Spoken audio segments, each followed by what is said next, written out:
Oh, I know you like what you see. Welcome back to the Steeler Wade Show. My name's Jake Wade. Thank you again. Steeler Nation. It's Tuesday. I hope that the weather is as good for you out where you're listening as it is for me in Southwest Michigan. Man, all I got to say is it is Tuesday and nothing happened. I can only imagine the ricochet of my non-professional set, but nothing happened today. And what a great day to be a Steeler fan on a day that nothing happened in our off season, right? Crazy. What an off season. Well, I got a couple things I want to talk about, but the first thing I want to share, I'm going to talk about Hakeem Butler. I'm going to talk about Luq Barcoo. Man, crazy stuff. Just stuff that's out there. First thing is I want to give a shout out to my daughter. If you have not been watching the show from the beginning, I lost my daughter when she was a little bit before she was 6 years old because apparently I was a drug addict because of the prison and jail and stuff. And I lost her, and she was raised by her grandparents on her mother's side. And I went over 8 years without being able to see her while keeping in contact with her, writing letters from jail and prison and things like that. And we have a great relationship. And my girl is graduating out of Northern Illinois in a town called Dixon, like 45 minutes south of Rockford, or maybe an hour and 5 from Beloit. But I received this in the mail today. Pretty cool. My daughter. So I'm a very proud man. And, I was, if you're wondering, I'm a ex-junkie, and I am going to be celebrating my 8th year of, I've been clean for 8 years, on July the 1st. Well, you know what I mean. I did jail time before that, but I don't count jail time as clean time. And went through a real hard probation called drug court, and I made it. It's a very small percentage that make it, and my bride cleaned up 2 weeks after that, and we are going on 9 years together, and married for 7, and we're very grateful for my life. Back to the Steelers. What a wonderful day to be a Steeler fan when absolutely nothing happens. Like, Omar Khan's turning me, I don't know if you old heads out there remember, like in 82, maybe early 82. Remember a band called Berlin? I don't know if you had. I ended up, my buddy I played Little League with, Dave Cochran, his older sister, Cindy, brought over the Berlin Pleasure Victim record, and we listened to it, and there's a really, really neat part if you listen long enough on the Sex I'm a song, Sex I'm a song. So that was the summer I turned 12. And that album was called Pleasure Victim. One of the greatest albums ever. Metro's on there. It's a great album. Or tape, CD, download. Do it. You know what I mean? And, but I become like a Pleasure Victim with Omar Khan. Like, I can't even, like, I work around a bunch of derelicts. I like them, but they're, and they're not Steeler fans. And, I can't even talk to people about what's going on. I can't talk to my neighbor, who I love. I love my neighbor. I'm the luckiest man in the world. But I can't talk to him because it sounds like, doesn't it sound like bullshit if you just start going back and looking at all the shit we have done through this off season, I got things to talk about. Yeah. XFL, no. You know what I mean? But like, it's a fucking Tuesday, Omar. Man, it is a great day to be a Steeler fan. And nothing happened. Folks, pleasure victim mode. Stay in it. Omar. I need a little time, you know what I mean? Like you guys out there, I'm sure all you guys have had that one or two bitches out there that you liked or this or that, and they just wanted to, you know, like fuck all that time, you know what I mean? And it's like, okay, you know, like after a while you're like, I'm not like that with Omar, but like, okay, cool, Omar, all right, just give me a breather, you know what I mean? Man, you're fired, dog, but come on. I can't even talk about this with anybody. I can't talk about it with my bride. I can't talk about it with coworkers, anything, because once I get to the third or fourth paragraph, I know that I don't sound correct. And I'm I'm not a correct man, but I can't even, what an off season! Folks, man, if you don't see 2 playoff wins, I don't know, man. You like Ray Charles. Fucking Stevie Wonder asked that shit. I don't know what to tell you. You know? Somebody put a comment. I was watching, the Ramon Foster show with Dan Vorkian. I'm sorry if I mispronounce it. And somebody posed a question about, what would the Steelers be like if Joey Porter Jr. and Corey Trice were in starting positions to play? And I assume, because I like to, get things wrong, that he meant like at the beginning of the season. I assume that's what that commenter meant, But when I heard it, I was thinking more like remember what we did last year? How we had this flip of the switch, And I know that with a 6th week bye, it's a little early, But that's a great question and another podcast. What if we voluntarily, that's the whole thing, if our defensive coach who went down and coached for the Senior Bowl defense, great, if he thought that a 2nd and a 7th round draft pick could start in the rookie season on the 7th week. That's crazy, man. Crazy. I don't care. I mean, I know linemen take a longer time. I know schemes for defensive linemen take a longer time. I understand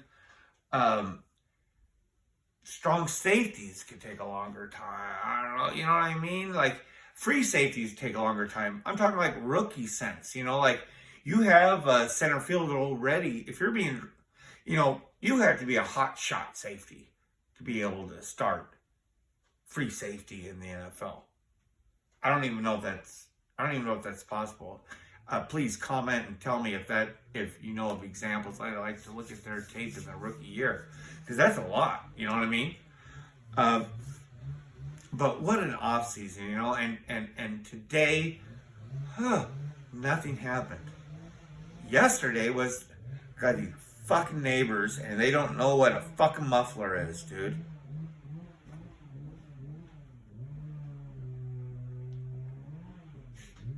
Welcome back to the Steel Wade Show. Mini bikes. It's basically a 50 fucking Yamaha's free scooter, and it's rusted out. Or a chainsaw today. Sounds kind of like a chainsaw. Lovely. Yesterday we did have a something happen as far as like the NFL. The XFL players weren't allowed. Son of a bitch! This motherfucker, dude. Barely knows what a Steeler jersey is. My neighbor. Fuck. Okay. So yesterday was the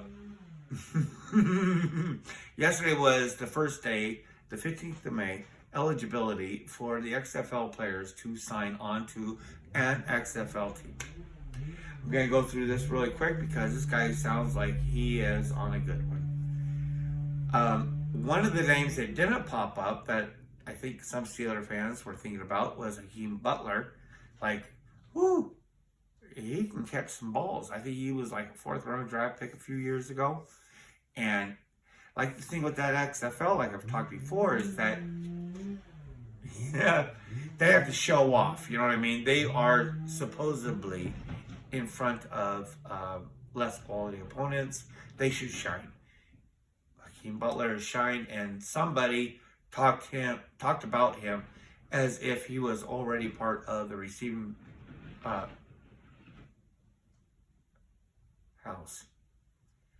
That was close. But what did happen yesterday was we signed Luq Barcoo. Guys, I know that I say not to look at highlight reels, but I'm going to try to put one in the description. You have got to see this guy. I looked at it 2 times to make sure, because Sunday I had a little bit of Beam. I renewed my relationship with Beam, and I haven't looked back on it. But as far as what I saw, he had 3 interceptions against Colorado State in 3 snaps. Like double-digit interceptions on the year. Like he's always catching the ball. Like, ooh, for a receiver, that's a pretty good catch. And we're not talking about one of these and he just happens to be in the right place at the right time. Like, it's not a round ball scenario, you know what I mean? And I'm like, whoa. I know that there's 90 guys, you know. But, whoa, this guy. And then off the tryout roster, they have signed Alfonzo Graham. If you remember from past podcasts, I had talked about how he had been playing for the Brahmas, coached by Hines Ward and Joey Porter Senior. So maybe there's some communication, you know. I love that Hines Ward has taken on something like that.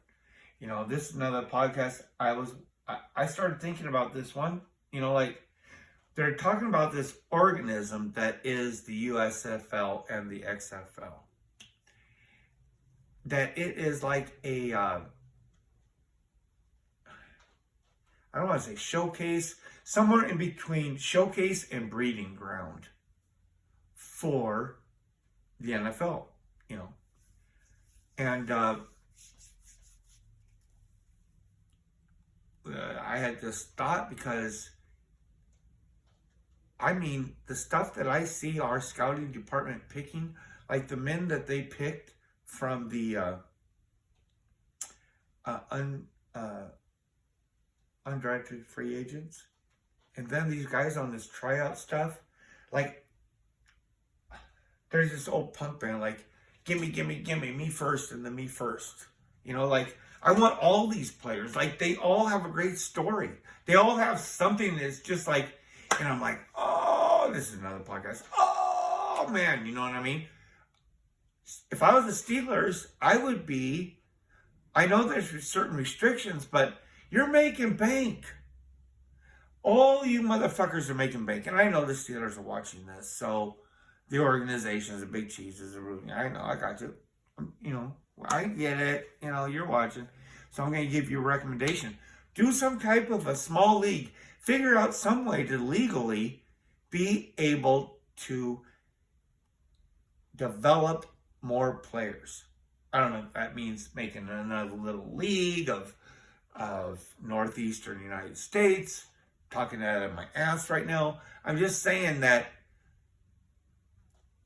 how valuable would it be if the Steelers just said, okay, boom, we're going to invest another $100 million into what we are allowed to do with our practice squad. Not necessarily our practice squad, but the way that they're looking, the people, are looking at the XFL and the USFL as far as like a breeding ground or whatever, you know what I mean? For new players and things like that that can make it to the big show. Man, if the Steelers took that in a sense and just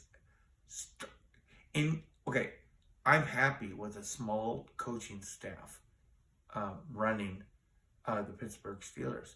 But what if you took an opposite approach to that with your practice field?